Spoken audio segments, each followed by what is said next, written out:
Salut les amis, Chapeau et Tokyo en ligne. Bonjour, bonsoir, comme d'habitude. Je sais pas quand est-ce que vous allez regarder la vidéo, ou simplement si vous allez la regarder. Et voilà, on va se retrouver donc pour la toute première partie de ma vidéo collection. Voilà, je vais la refaire. J'en avais fait quelques-unes au tout début où je me suis lancé, mais bon, je préfère les refaire et faire ça plus en global. Donc on commence aujourd'hui avec la première partie de la collection horreur. À savoir que pour ce qui est film d'horreur, moi tout est par ordre alphabétique.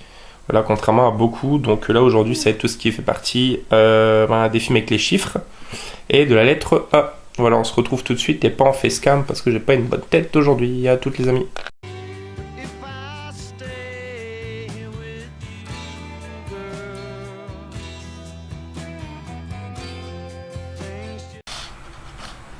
Voilà, on commence tout de suite avec le premier, alors qui est 3 histoires de l'au-delà, un film en édition Wildside, qui est 3 histoires de fantômes, qui est un film asiatique, donc de Kim Ji-won, Manzimin Buta et Peter Osun Chan.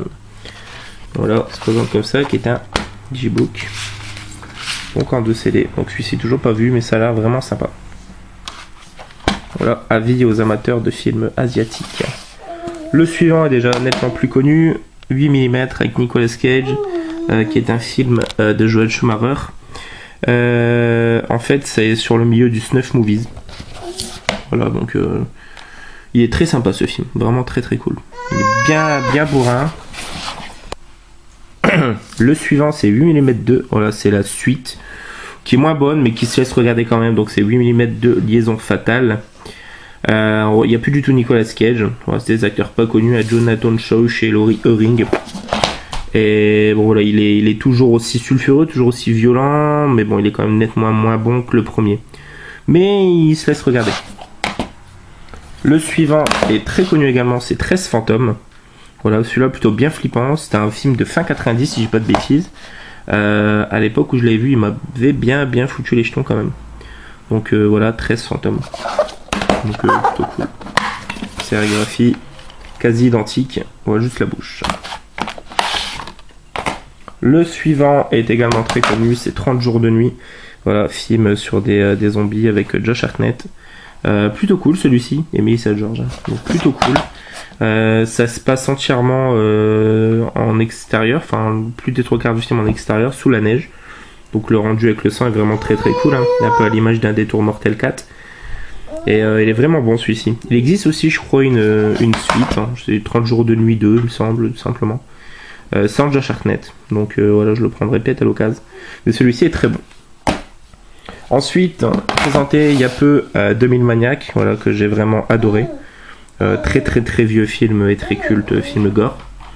Voilà, vraiment cool. Pour ceux qui sont intéressés par ce film, n'hésitez pas à aller voir mon avis, mon compte rendu sur le film et sur son remake, que voilà, 2000 Maniacs, avec Robert Englund, et donc produit par entre autres Eli Ross, et je crois qu'ils sont 3 à la production, et bon, il est nettement moins bon que l'original, je trouve.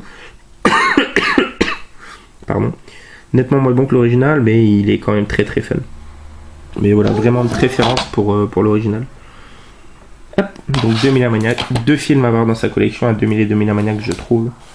Ensuite, film espagnol de Nacho Cerda qui est Abandonné. Voilà, qui mélange un petit peu Home Invasion et film de possession, je crois, ou d'esprit, je sais plus trop. J'ai failli le regarder il n'y a pas très longtemps et au final, on a fait autre chose. Donc voilà, il est vraiment très bon celui-ci. Qui est une édition collector, double DVD, mais les sérigraphies sont assez sympas. Donc on a, hop, et voilà. Donc plutôt cool. Abandonné. D'ailleurs, dans pas mal de hors-séries de Mad Movies, ils en parlent de celui-ci. Ensuite, Aberration, voilà, que j'ai pris sous les conseils du Barbu, qui est un film qu'il aime beaucoup, que je n'ai toujours pas vu. Et voilà, apparemment, il y a une scène assez mémorable avec un faux raccord où on voit une main d'un des chefs OP du film. Voilà, il a l'air assez fun, c'est un film de bestiole, toujours cool. Donc, Aberration. Ensuite, celui-ci pareil, je l'avais récupéré d'un gros lot où j'avais eu plus de 200 DVD pour une vingtaine ou trentaine d'euros. Donc c'est Acolyte, rien ne reste sans fouiller jamais. Celui-ci il a l'air vraiment plutôt cool également. Quand j'ai lu le pitch, je me suis dit ça a l'air bien barré. Donc suite à la disparition d'un jeune camarade de classe, Mark surprend une voiture qui s'éloigne dans les bois, près d'un monticule de terre fraîchement remué. Avec l'aide de ses amis Jess et Chaisley, Mark décide de retourner sur place et de creuser. Voilà, c'est marqué un thriller horrifique dans la lignée de Wolf Creek et The Hall. Voilà, je me méfie toujours un peu de ces petites catchphrases, mais pourquoi pas. Il a vraiment l'air bon et puis la jaquette est intrigante un petit peu. Le suivant, qui apparemment est mauvais. Je crois que c'est Julien, la face cachée du cinéma, qui l'a vu il y a peu.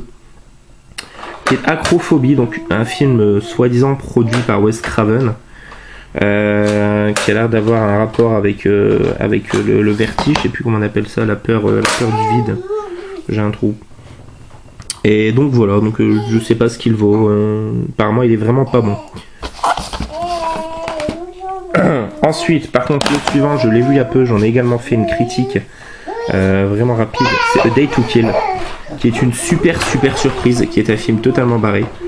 Une adaptation d'un bouquin qui s'appelle Moll, réalisé par Johan, donc qui fait partie du groupe Linkin Park. En fait, le pitch, c'est un gars qui va en avoir marre un petit peu de sa vie et qui du jour au lendemain va se décider d'aller faire un massacre dans un centre commercial. Et il va arriver pas mal de trucs au long de la journée. On va suivre d'autres histoires en parallèle qui vont finir par se retrouver. Et des personnages plutôt intéressants, comme le personnage vraiment ambigu et spécial joué par Vincent D'Onofrio, qu'on voit ici, qui joue dans Les Experts entre autres. Voilà, je vous le conseille vraiment, film très barré, très spécial. Une bonne petite BO, mais vraiment pas film à mettre entre toutes les mains. C'est déjà comment c'est filmé, c'est vraiment spécial. Mais moi perso, j'ai vraiment beaucoup aimé. Donc voilà, A Day to Kill. Un film dont on n'entend pas assez parler, je trouve. Ensuite, un film très culte de Lucio Fulci. Je pense que celui-ci, je l'ai vu, j'étais vraiment jeune, je l'ai vu avec mon oncle. Et je pense que c'est le tout premier de toute manière que j'ai vu, Lucio Fulci. J'en garde un bon souvenir, mais je me rappelle plus en détail du film. Donc faudrait que je me le refasse. Donc Enigma, un très culte, très connu. Ensuite, on continue avec là un film. On retrouve Eli Roth en tant qu'acteur dedans et producteur du film, je crois. C'est vraiment barré aussi ce film, donc c'est Aftershock, l'enfer sur Terre. En fait, c'est le pitch où il va y avoir un tremblement de terre et ça va faire se soulever une horde de zombies, de bestioles, de monstres, tout ça. Donc vraiment cool ce film. Et ben je l'ai retrouvé là il y a quelques jours, donc très content. Je pensais l'avoir paumé et en fait, il était juste rangé ailleurs. Donc, Aftershock. Ensuite, très culte, un film que n'a pas aimé par exemple le Tanguy, mais que j'aime beaucoup. Voilà, qui est un de mes films préférés français. Voilà, ne pas montrer aux femmes enceintes par exemple. Donc c'est À l'intérieur avec Béatrice Dalle et Alison Paradis. Donc qui est une édition collector double DVD. Donc voilà. Vraiment très cool ce film. Comme quoi, le cinéma d'horreur français, pas que de la merde. Ensuite, chopé il n'y a pas très longtemps, un film qu'encore une fois, dédicace à toi le barbu, tu aimes beaucoup, donc c'est All Cheerleaders Die. Voilà, qui est un film dans la veine des Jennifer's Body, des films de genre, qui met en dérision le milieu de la pop-pom girl. Et voilà, qui est tourné de façon comédie horrifique avec, je crois que c'est des zombies, des vampires, hein, des cheerleaders sexy vampires. Ça a l'air vraiment fun, toujours pas vu. All Cheerleaders Die. Ensuite, le suivant est un combo, c'est Alligator 1 et Alligator 2, qui raconte l'histoire d'Alligator qui sème la terreur au sein d'égouts, voilà, dans des égouts. Donc combo de DVD que j'avais eu pour 50 centimes ou 1 euro je crois, en plus il n'y a pas très longtemps. Donc voilà, très cool. Ensuite, le prochain, toujours pas vu, toujours sous blister, j'avais trouvé à Noz pour 99 centimes je crois. C'est Almost Human, voilà, Almost Human, qui a l'air complètement barré. Je sais qu'il est apprécié de pas mal de monde et autant décrié par d'autres. Ouais, notamment je crois que c'est Sully qui a pas aimé ce film. Donc voilà, Almost Human. Ensuite, le suivant, c'est une adaptation de jeu vidéo que je trouve plutôt sympa. Voilà, pas mal de personnes qui le trouvent pas spécialement bon, j'aime plutôt bien. C'est Christian Slater, Tara Reid et Stephen Dorff. Casting assez cool. Donc c'est Alone in the Dark, Le mal sort de l'ombre. Donc une adaptation de jeu vidéo plutôt cool. Il y en a des beaucoup moins bonnes je trouve. Donc par contre la suite je crois qu'elle est vraiment mauvaise, mais je ne l'ai jamais vue. Donc à l'occasion je me ferai mon avis dessus. On continue ensuite avec la saga d'Amityville. Donc le tout premier, hein, le fourreau est en haut. Donc le tout premier qu'on ne présente plus, voilà, dans une super belle édition. édition collector double DVD. Hop, avec le petit livret qui fait bien plaisir. Le suivant, Amityville, la maison de poupée. Je crois que c'est celui que tu cherches, Tom Ciné BD. Voilà, la maison de poupée dans l'édition collection Cauchemar. Voilà, je crois que c'est peut-être le 8, celui-là, le 7 ou le 8, j'avais vu dans ta vidéo. Donc par contre, la sérigraphie pour le coup qui est vraiment cool, complètement différente. Hop, ensuite, Amityville 2. Voilà.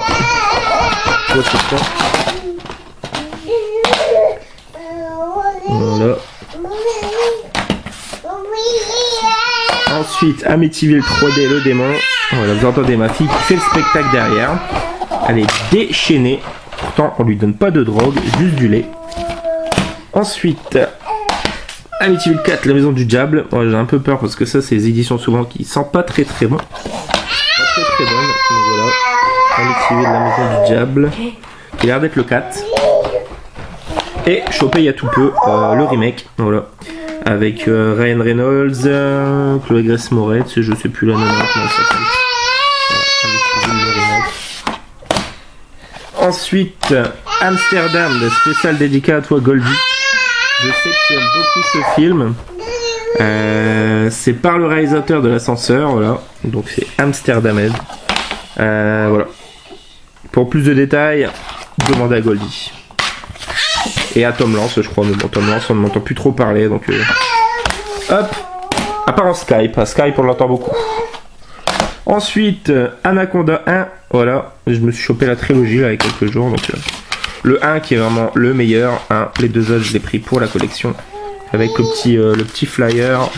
Voilà, celui-ci qui est très très bon, avec John Voight, avec... Jonathan Hyde, avec Ice Cube, avec Jennifer Lopez, Owen Wilson. Enfin voilà, super casting pour un super film, je trouve. Ensuite, encore un excellent film, Angel Heart, voilà, film d'Alan Parker, avec Mickey Rourke et Robert De Niro. Voilà, ce film est juste génial. Voilà, ça va être en fait la présence de Satan sur Terre, en gros. Et c'est un film un petit peu policier, rapport à un détective privé, donc vraiment, vraiment un film très très culte, un super film. Voilà, Angel Heart. On continue ensuite avec un autre film culte, mais pas pour les mêmes raisons. Voilà, c'est parce que c'est un film de Lars von Trier et chaque film de Lars von Trier fait polémique. Donc c'est un film avec William Dafoe et Charlotte Gainsbourg qu'on retrouve notamment dans Nymphomaniac. Tiens, toujours de Lars von Trier. Et voilà, ce film est complètement barré. Là encore une fois, un film à ne surtout pas mettre entre toutes les mains. Âme sensible, sérieusement s'abstenir. Il y a vraiment des scènes très choquantes, très marquantes dans ce film. Notamment celle-ci, hein, au niveau de l'arbre, avec tous les espèces de cadavres et tout. Mais c'est un film à voir, pour tout amateur de films de genre. Et il est très esthétique, en plus, comme film, je trouve. Donc voilà, vraiment un super film. Antichrist. Ensuite, on part sur totalement autre chose. Apollo 18, qui est un film en found footage dans l'espace. Voilà, sur l'histoire de l'équipage Apollo 18. Alors, je pense que c'est vraiment fictif. Et qui aurait subi des désastres à cause d'extraterrestres. Donc voilà, c'est marrant, celui-ci je l'ai aussi en édition sous blister, donc blister rigide qui vendait dans les débits de tabac, tout ça. Ensuite, encore un excellent film de Robert Zemeckis, cette fois-ci, avec Harrison Ford et Michelle Pfeiffer, vraiment très très beau. C'est Apparence, vraiment un très très très beau film. Voilà, donc le docteur Norman Spener et sa femme Claire mènent une vie sans histoire. Depuis le départ de leur fille à l'université, Claire se sent seule. Malgré sa vie apparemment parfaite, des événements angoissants commencent à envahir son quotidien. Porte qui s'ouvre seule, voix venue de nulle part, image spectrale. Désemparée, elle décide de consulter un psychiatre à la demande de Norman. Lorsque le fantôme d'une étrange femme blonde envahit leur existence, Claire et Norman basculent dans un cauchemar dont ils ne sortiront pas indemnes. Voilà, je vous le conseille vraiment très fortement, celui-ci, Apparence. Voilà, seul petit défaut, c'est quand je l'avais acheté sur le puce, la personne qui avait ce DVD s'appelait Seb et ne voulait pas se le faire voler, donc elle a marqué tous ses DVD au feutre noir indélébile. Et j'ai pas prévu de m'appeler Seb. Ensuite, le prochain est un excellent film d'araignée, je vais pas m'attarder dessus. Voilà, c'est Rak Attack. Pour plus d'infos dessus, regardez mon top 10 de films de bébêtes. Voilà, juste pour revenir dessus, on retrouve David Arquette, Scarlett Johansson. Et c'est un excellent film d'araignée, très what the fuck. On continue sur les films d'araignées. Arachnid, voilà, film produit par Brian Yuzna et réalisé par Jack Sholder, je crois, qui a fait Freddy, La Grippe de la Nuit le 2, la revanche de Freddy, il me semble. Donc voilà, Arachnid, qui est plutôt sympa, quelques effets spéciaux cool, mais voilà, il fait très nanar quand même. Et le troisième film d'araignée, évidemment, Arachnophobie. Je vous en parle dans les 3/4 de mes vidéos au moins une fois. Voilà, Arachnophobie avec John Goodman, Julian Sands et Jeff Daniels, voilà, qui est juste mon film d'araignée préféré. Je le dis au moins pour la 15e fois. Ensuite, un film encore très culte. Oh, attendez, hop. Film encore très culte. L'Armée des Morts, qui est le remake de, je crois, de Dawn of the Dead de George Romero. Voilà, qui est vraiment cool. Celui-ci se passe dans un supermarché, il me semble. Et il est vraiment très bon celui-là. Tout comme Land of the Dead. Celui-ci, je l'ai mis avec les A pour A Serbian Film, mais voilà, c'est un coffret triple film avec Blood Dungeon, So Massacre et donc le Serbian Film, qui était un apport allemand. Et voilà, plutôt cool. Je m'étais pris dans le même genre, un coffret où on retrouve le Dracula de Francis Ford Coppola, le Vampire vous êtes dit vampire et Vampire de John Carpenter. Donc voilà. Hop, A Serbian Film, évidemment un film à voir, je trouve. Ensuite, Assault on Precinct 13, donc Assaut sur le Central 13, l'original de John Carpenter, qui est en édition collector, un double DVD. Voilà, un super film. Et je trouve le remake assez différent, je crois, avec Ethan Hawke et Laurence Fishburne, mais plutôt vraiment cool. Donc voilà. Ensuite, nouvelle dédicace à toi, l'ami Tanguy, grâce à toi j'ai ce film. Voilà, il m'intrigue et il m'interpelle énormément. Je pense le regarder également prochainement, celui-ci, donc c'est ATM. Voilà, c'est un slasher qui se déroule aux abords comment dire, d'un distributeur, enfin d'un distributeur bancaire, voilà, ouais, tout simplement. Et il a l'air vraiment cool, et quand je vois que c'est par le scénariste de Buried, j'avais adoré Buried, voilà, Buried avec Ryan Reynolds, où le mec qui est enterré pendant 1h30 dans le film, et on souffre avec lui pendant tout le film. L'avant-dernier, c'est L'Au-delà de Lucio Fulci, From Beyond, que je trouve exceptionnel. Voilà, j'en parlais un petit peu. Je l'ai vu très récemment, il y a à peu près un mois de ça. C'était une vraie révélation ce film, j'ai vraiment adoré. Du début à la fin, que ce soit dès la toute première scène où le mec se fait brûler vif et jusqu'à la toute fin. Je me suis pas ennuyé une seule fois pendant le film, j'ai rien vu passer. Les scènes de gore sont exceptionnelles. Il y a une scène avec des araignées notamment qui est vraiment, mais moi qui ai plus peur des araignées, elle m'a filé tellement de frissons cette scène. Les zombies sont vraiment cool, les scènes de gore sont très bien faites, c'est très esthétique. Pour avoir vu depuis quelques Lucio Fulci, ça fait vraiment justement très Lucio Fulci, on sent vraiment la patte de ce réalisateur. Et c'est vraiment très bon, franchement c'est un excellent film d'horreur. Je vous le conseille à tous, donc c'est L'Au-delà. Et vraiment très cool. En plus, pour ne rien gâcher au truc, c'est une édition Neo Publishing. Donc voilà, on a toujours droit à des superbes jaquettes, donc là c'est l'affiche originale. Donc voilà, L'Au-delà. Et le dernier, qui est un film que je n'ai pas encore vu non plus avec Robert Patrick, donc c'est Autopsy. Et je crois que c'est peut-être toi, Goldie, qui en a déjà parlé, qui est pas trop mal. D'ailleurs, c'est peut-être plutôt Anatomie que je parle. Voilà, quand c'est marqué dans la lignée d'Anatomie et le dentiste pour avoir surkiffé ce film. Voilà, ça a l'air plutôt vraiment pas mal, donc Autopsy. Voilà les amis, c'est tout pour cette première. Voilà les amis, c'est tout pour cette première présentation. En espérant que cette première partie vous aura plu, n'hésitez pas à commenter, à dire les films que vous avez vus, ceux qui vous branchent. Et on se retrouve très bientôt pour la suite ou d'autres vidéos. Ciao les amis, joyeux nanani.